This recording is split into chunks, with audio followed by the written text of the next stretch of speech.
બોટાદ જિલ્લામાં માવઠાના માર બાદ હવે ફરીથી રવિ પાકના વાવેતરની ગતિ મળી રહી છે। ખેડૂતો ધીમી ગતિએ ખેતરોમાં ઉતરી ગયા છે અને શિયાળુ મુખ્ય પાકના વાવેતરની કામગીરી શરૂ કરી છે।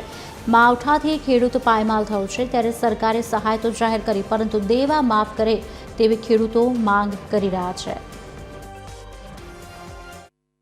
તો આમાં સરકાર થોડીક સહાય આપે તો સારું, નકર શું કરવું, અમારે હતું એ બધું બગડી ગયું। હવે આ નવું વાવેતર કરવું છે, ઘઉં, જીરા, ચણા, તો એમાં પૈસા તો જોવે ને।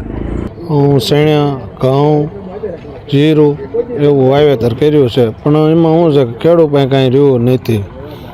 હતું એ બધું વહી ગયું, ખોખી વહી જાય, કપા વહી ગયો, પછી તો શું રે ખેડૂત પાસે એ જ લાલ છે, બધા બેઠા હતા એમ કે આ મોલ થાય એટલે આપણે કંઈક બોલ્યું, પણ એમાં કાંઈ રહ્યું નહીં। છેલ્લે ખોખીને પાલો હતો એ કોઈ ઢોરાય નથી ખાતા। ખરેખર સરકાર જોઈને દેવું માફ કરે તો ખેડૂત પગભર થઈ શકે અને ખેડૂત ટકી શકે। આ વર્ષે માંડવી નિષ્ફળ ગઈ છે, કપાસ પણ નિષ્ફળ ગયો છે, ખેડૂતના તમામ પાક બગડ્યા છે। કમોસમી વરસાદના હિસાબે ખેડૂતના તમામ પાક બગડ્યા છે।